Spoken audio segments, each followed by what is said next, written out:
मैं इस राज्य की सुख शांति और खुशहाल जिंदगी चाहता हूँ। अचानक अंगूठी से एक तेज रोशनी निकलती है और उसमें से एक विशाल बड़ा नागिन निकलता है।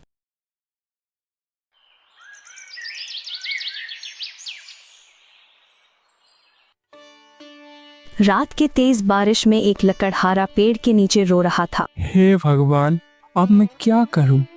मेरी सारी लकड़ी तो गीली हो गई। अब मैं इन्हें बाजार में बेच भी नहीं सकता। घर में मेरे बीवी बच्चे बहुत भूखे हैं और मैं ऐसे खाली हाथ गए तो सब लोग टूट जाएंगे। अब मैं क्या करूं भगवान? यह कहकर अरुण लकड़ी नीचे फेंक देता है। तभी अचानक उस पेड़ के नीचे थोड़ा पुराना मिट्टी के बर्तन मिल जाता है। उसके भीतर से एक अजीब सी चमकती अंगूठी निकालता है। अरे, ये कैसी अंगूठी है जो अजीब सी चमक रहा है? चलो इसको एक बार पहन कर देखता हूँ। फिर उस अंगूठी को पहन लेता है और कहता है, दिखने में तो ये अंगूठी बहुत अनमोल लग रहा है। चलो अब इसको साहूकार के पास बेच देता हूँ। शायद कुछ पैसे मिल जाए जिससे मेरे बीवी बच्चे भूखे तो नहीं रहेंगे ना। अरुण उस अंगूठी को निकालने की कोशिश करता है, लेकिन वो अंगूठी नहीं निकलता। अरे, ये क्या हुआ? जब मैं इस अंगूठी को पहना था तब तो ये बहुत ढीली थी, लेकिन अब ये तो बहुत टाइट हो रहा है। निकालने की इतनी कोशिश कर रहा हूँ लेकिन निकालता ही नहीं। तभी अंगूठी से हल्की अटचकी की रोशनी आती है और आवाज लगाती है, जो तुम मांगेगा तुझे वो ही मिलेगा। कौन हो तुम? कहाँ से बात कर रहे हो? मेरे सामने आओ। डरो मत, मैं एक जादुई अंगूठी हूँ। मैं तुम्हारी कोई भी इच्छा को पूरी कर सकता हूँ। मांग लो तुम्हारी जो इच्छा हो। अरुण मन ही मन सोचने लगता है, अरे, ये तो एक जादुई अंगूठी है, तो मैं इससे बहुत सारा धन मांग सकता हूँ। गरीबी में मरने से अच्छा मैं परिवार को सुख और अच्छी जिंदगी दे सकूं। ठीक है जादुई अंगूठी, मेरी ये ख्वाहिश है कि तुम मुझे बहुत सारा धन दे दो। कुछ ही देर में उसके सामने ढेर सारा धन आ जाता है। अरे वाह, ये तो सच में बहुत सारा धन है। अब तो मैं अमीर हो गया हूँ। जल्दी से इन धन को लेके मैं अपने घर चला जाता हूँ। इसे देखकर मेरे बीवी और बच्चे बहुत ही खुश हो जाएंगे। अरुण धन समेटकर घर की ओर निकल पड़ता है, लेकिन दूर खड़ी एक चोर सब कुछ देख लेता है। अरे, ये तो एक लकड़हारा है। इसके पास इतने धन कहाँ से आया? जल्दी से जाकर ये खबर सरदार को देना होगा। सरदार सुनते ही खुश हो जाएंगे। इतना कहकर वो भागते हुए सरदार के पास चला जाता है। सरदार, मैंने एक लकड़हारे के पास बहुत सारा धन देखा। हमें किसी भी कीमत पर वो धन हासिल करना होगा। अगर ये धन हमारे पास आ गए तो हमें चोरी और डकैती से आजीवन मुक्ति मिल जाएगा। ये तो बहुत अच्छी खबर है। चलो आज रात ही हम उसके घर में चोरी करते हैं। इतना कहकर वो दोनों अरुण का पीछा करते हुए उसके घर तक पहुंच जाते हैं। क्या हुआ जी? कुछ खाने को लाए हो या नहीं? क्या आज भी खाली हाथ लौट आए? अरे भाग्यवान, देखो तो मैं कितना सारा धन लेके आया हूँ। इस धन से हमारी बच्चों को कोई भी कमी नहीं होगी। क्या हुआ जी? आप इतना सारा धन कहाँ से लाए हो? कहीं किसी के घर में चोरी तो नहीं किया ना? हे भगवान, मैंने आपको कितनी बार कहा है, कुछ भी हो जाए आप कभी भी गलत रास्ता नहीं अपनाएंगे। अरे मालती, मैंने कोई चोरी नहीं किया। मुझे तो ये एक वरदान में मिला है। अब हम कभी भी भूखे नहीं सोएंगे। अब हम बहुत अमीर हो चुके हैं। तभी मोनू अंदर से दौड़ कर आता है। माँ, मुझे बहुत ज्यादा भूख लगी है। हाँ बेटा, तुम थोड़ी देर रुको, मैं तुम्हारे लिए कुछ बना के लाता हूँ। मैं ये सब धन मटके पे उठाकर जमीन में गाड़ देता हूँ ताकि हमारे घर पे कोई चोरी ना कर पाए। हाँ, आप ठीक कह रहे हो, तभी किसी को पता नहीं चलेगा। तभी सरदार और उसका साथी उसके दरवाजे पे दस्तक देते हैं। इतनी रात को कौन आया है? जैसे ही मालती बाहर जाता है तभी सरदार और उसका साथी अंदर घुस जाता है। अरे अरे, कौन हो तुम लोग और मेरे घर में तुम लोग क्या कर रहे हो? चुपचाप चले जाओ यहाँ से। हम यहाँ से तभी जाएंगे जब तुम हमें वो सारा धन दे दोगे। मेरे पास कोई भी धन नहीं है। देख रहे हो ना, मैं तो एक झोपड़ी में रहता हूँ। मेरे पास कैसे धन हो सकता है? झूठ मत बोल। झूठ बोला तो तेरे बेटे को मार दूंगा। नहीं, ऐसा मत करो। आप वो धन इन्हें दे दीजिए। हमारे बेटे से बढ़कर धन नहीं है। हम उस धन के बिना भी गुजारा कर सकते हैं। मैं उस धन को नहीं दे सकता हूँ। एक बार मैं गरीब हो चुका हूँ, दोबारा मैं गरीब नहीं होना चाहता। सरदार आदित्य की गले पर चाकू रख देते हैं। अगर ध्यान नहीं दिया तो तेरे बेटे को अभी यहीं पे मार देंगे। रुक जाओ तुम लोग, मेरे बेटे को छोड़ दो, मैं तुम्हें वो धन दे देता हूँ। अरुण वह धन के थैले को लेकर सरदार को दे देता है। इतना धन है तेरे पास, फिर भी झूठ बोला मुझे। इसकी सजा तो मिलेगी तुझे। मैं इस धन को भी ले जाऊंगा और तेरे बेटे को भी। नहीं नहीं, मेरे बेटे को छोड़ दो। लेकिन सरदार चला जाता है, उसका बेटा और धन को लेकर। ये सब आपके वजह से हुआ है। अगर वो धन आप पहले ही दे देते तो वो मेरे बेटे को नहीं ले जाते। अब तो धन भी गया और मेरा बेटा भी।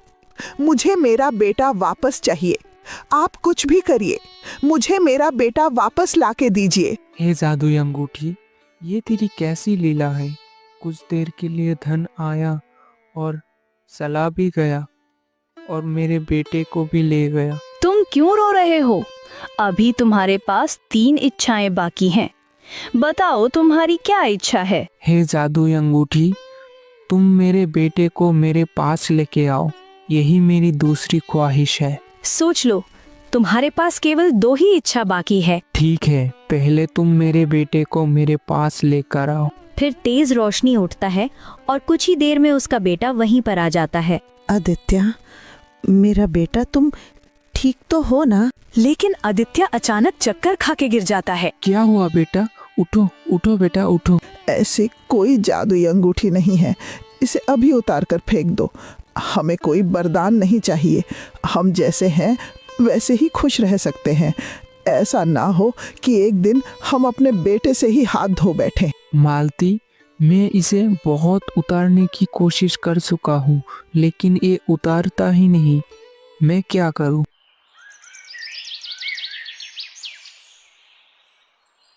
अगले दिन गरीबी फिर से लौट आता है। अरुण अपने झोपड़ी में बैठा था। हे भगवान, क्यों मेरे किस्मत में हमेशा दुख लिखा होता है? खुशी आया भी लेकिन पल भर में छीन भी गया। बेटा घर में बीमार पड़ा है, जेब में कोई पैसा भी नहीं है। बाहर इतनी बारिश हो रहा है कि लकड़ी भी काटने नहीं जा सकते। मांग ले, तुझे क्या मांगना है? ये तेरी तीसरी इच्छा है। मांग ले, फिर तुझे शायद मौका मिले या ना मिले। इस बार मैं ऐसा मांगूंगा कि कभी भी मुझे कोई कमी की नहीं रहे। ठीक है, मुझे एक बहुत बड़ा महल चाहिए, जिस महल का मैं राजा बन सकूं। ठीक है, तुम्हारी ये इच्छा पूरी हो जाएगी। कुछ देर में उसकी झोपड़ी एक आलीशान महल में बदल जाता है। देखो मालती, हमारी झोपड़ी अब महल बन गया है। अब हमारे पास किसी भी चीज की कमी नहीं होगी। मैंने ये सब जादुई अंगूठी से मंगा था। लेकिन मुझे तो बहुत डर लग रहा है कि ये जादुई अंगूठी हमें कोई मुसीबत में ना डाल दे। अरुण बहुत खुश था, लेकिन उसका पत्नी बहुत चिंतित थी। अगले दिन राजमहल से एक सेना आया। बाहर आओ अरुण, बाहर आओ, तुम्हें महाराज ने बुलाया है। महाराज ने हमें क्यों बुलाया है? तू रातों रात कैसे इतने अमीर बन गया और इतना बड़ा महल कैसे बनाया? ये तो राजा की प्रति गद्दारी है, इसलिए तुझे महाराज ने तुरंत बुलाया है। सैनिक अरुण को पकड़कर राजमहल ले जाता है। महाराज, ये देखिए, यही अरुण है जिसने रातों रात गांव में महल खड़ी कर दिया है। तुमने रातों रात कैसे महल बना लिया, बताओ। महाराज, मेरे पास एक जादुई अंगूठी है, उन्हीं की मदद से मैंने महल बनाया है। तुम्हारी हिम्मत कैसे हुई एक लक्कड़हारा होकर राजा को मूर्ख बनाने की? महाराज, मैं सच कह रहा हूँ। मैं अपनी सच्चाई को साबित कर सकता हूँ। आप बस एक बार मौका दीजिए। लेकिन राजा ने उसकी कोई बात नहीं सुना। सैनिकों, इस गद्दार को यहाँ से तुरंत ले जाओ और काल कोठरी में बंद कर दो। अब ऐसा नहीं कर सकते महाराज, मैंने इतने कष्ट झेल कर ये महल बनाया है, आप हमारे साथ ऐसा क्यों कर रहे हैं? राजा अरुण की कोई बात नहीं सुनता और सैनिक उसे बंदी कर लेते हैं। हे भगवान, ये मेरे साथ क्या हो रहा है? मैं जो कुछ भी मांगू उसका उल्टा परिणाम हो जाता है। अब मैं क्या करूं? इस अंगूठी ही मेरी मुसीबतों का जड़ है। मैं मेहनत करके अपनी जिंदगी जीना चाहता हूँ, मुझे इस अंगूठी से आजाद कर दो। इतना कहकर अरुण उस अंगूठी को निकालना चाहता है। क्यों नहीं निकल रहा है ये अंगूठी? मैं ईमानदारी और मेहनत से जिंदगी जीना चाहता हूँ, मुझे ही क्यों सजा मिल रहा है? जब तक तुम सारी इच्छा नहीं मांग लोगे तब तक ये अंगूठी तुम्हारे हाथ से नहीं निकलेगा। यह सुनकर अरुण क्रोधित हो जाता है। मैं तुमसे क्या मांगू अंगूठी? आज तक तुमसे जो भी मांगा है उसका उल्टा ही हुआ है। आज तुम्हारे वजह से ही मैं इन कारागार में बंद हूँ। इसमें मेरा कोई दोष नहीं है। तुमने जैसे ही इच्छा मांगी है मैंने सब कुछ दिया है। ये तुम्हारा दुर्भाग्य है, तुम्हारा भाग्य में सुख लिखा ही नहीं है। यह बात सुनकर बहुत दुखी हो जाता है। वहीं दूसरी तरफ राजमहल में मंत्री जी, अब मैं क्या करूं? मेरे राज्य के लोग भूख से तड़प रहे हैं, उनके चेहरे पे सिर्फ निराशा ही है। हमें ऐसा उपाय करना ही होगा जिससे उनका दुख हमेशा हमेशा के लिए दूर हो जाए। महाराज, हमें कुछ ना कुछ करना ही होगा, लेकिन हालात बहुत कठिन हैं। इस बार की भयानक बारिश ने पूरे राज्य को तबाह कर दिया है। किसानों की सारी फसलों की तबाह कर दिया है। कई घर टूटकर बिखर गया है। प्रजा बहुत चिंतित है। मैं जानता हूं मंत्री जी, पर प्रश्न ये है कि इनके लिए मैं क्या कर सकता हूं? राजकोष में जो धन बचा है और सबके कष्ट को दूर करने के लिए पर्याप्त नहीं है। महाराज, सत्य ये है कि कोष अब लगभग रिक्त हो चुका है। हम बहुत सारा धन प्रजा को दे चुके हैं, लेकिन भारी बारिश के कारण हमारी राज्य की बहुत हानि हो चुका है। बचा कुसा धन से भरपाई संभव नहीं है। तो फिर एक ही उपाय है, तुम राजगुरु के पास जाओ।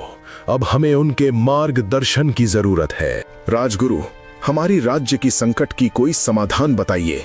हमें उपाय चाहिए जिससे प्रजा सुखी और सुरक्षित रह सके। महाराज, ये संकट सामान्य उपाय से नहीं टल सकता। इसका अंत तभी होगा जब कोई विशेष व्यक्ति आपकी सहायता करे। विशेष व्यक्ति? कौन है वो बाबा?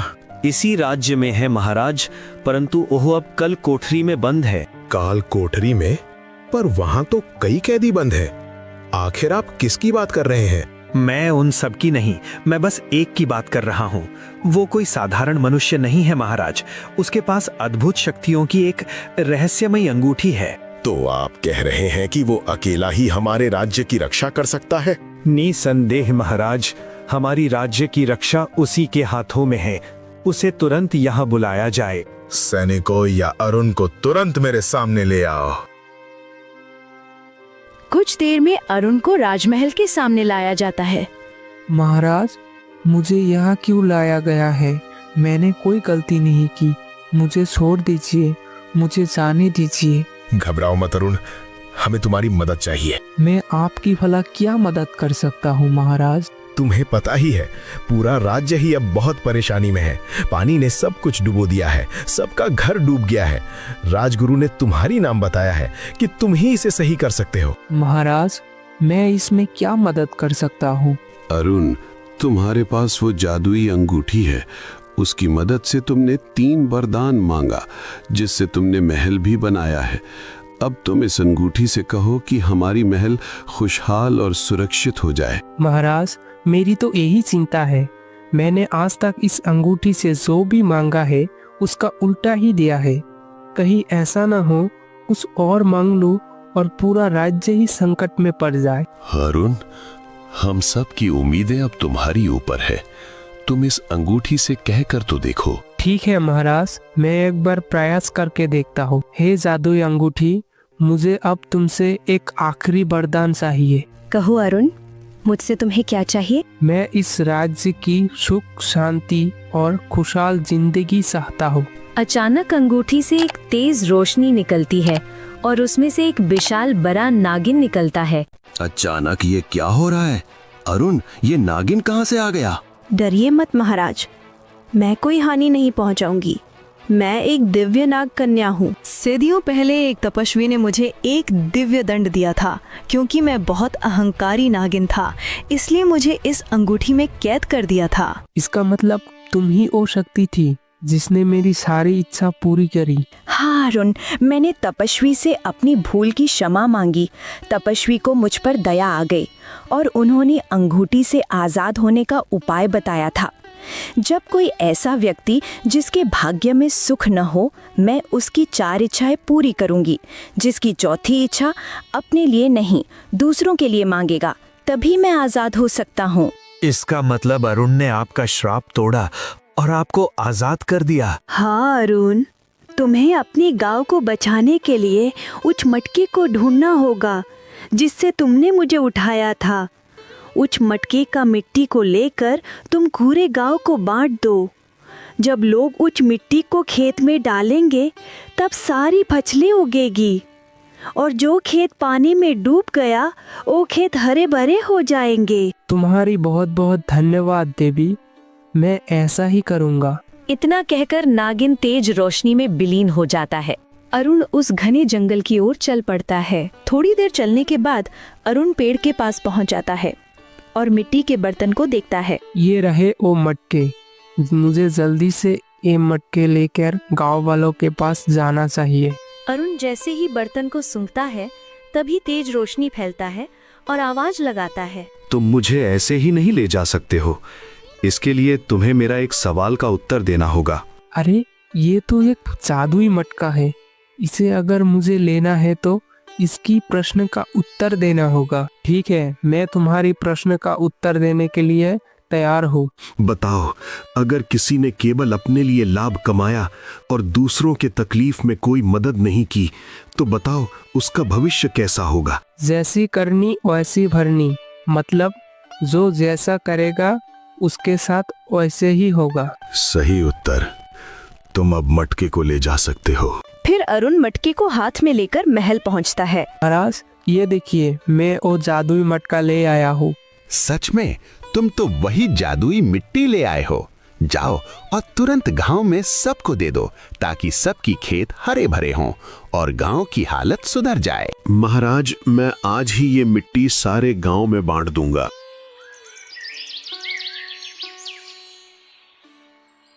अरुण के कारण राज्य में सुख शांति आ जाता है और राजा ने सारी धन संपत्ति जो अरुण से जब्त किया था वो अरुण को लौटा देता है। तभी से अरुण अपने परिवार को लेकर सुखी से रहने लगा।